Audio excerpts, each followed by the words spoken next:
want to talk to you about the truth about self-defense and martial arts. The truth is you're not going to be a world beater after a few months of training.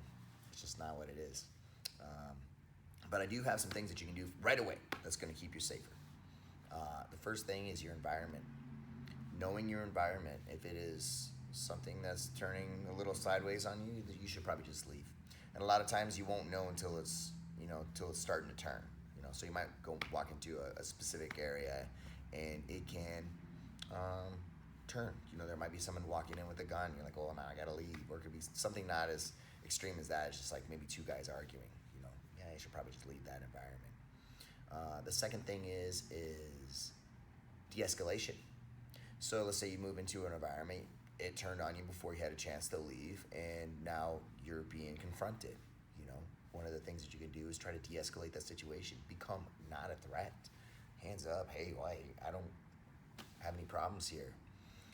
Sometimes what'll happen is somebody will challenge you, and your ego will kind of get a little bruised, and you'll puff up and you challenge them back. Before you know it, you're having a good fight. And it is the streets. They could have friends. There could be weapons involved. You want to try to avoid those things. It's not the movies. This is not the movies.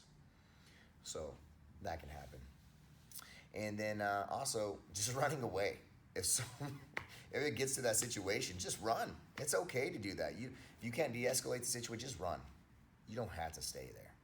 Now, if it gets to a point where you have to stay there and it progresses into a confrontation that becomes physical, well then you really do need to be putting all your efforts when you're in training to train and pressure test yourself, because you don't know how you're going to react. Your fight or flight system will kick in, and it's either you shut down or you will fight, or try to run.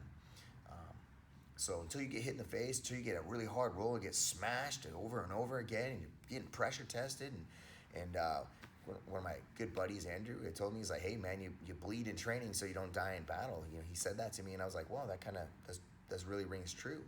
We train really, really hard so that when we're confronted with a conflict, that we're able to succeed because we've been pressure tested. The other guy maybe hasn't. And then that's just the sad truth. The sad truth is you're not going to be, Mr. Miyagi or Bruce Lee or whatever movie fictional character that always comes up on top with just training montage. It's not going to happen. So hopefully that keeps you guys safe, and just know that dedication in your training will pay off, but it's not overnight. It's a hard process. All right, guys. Be safe, my friends.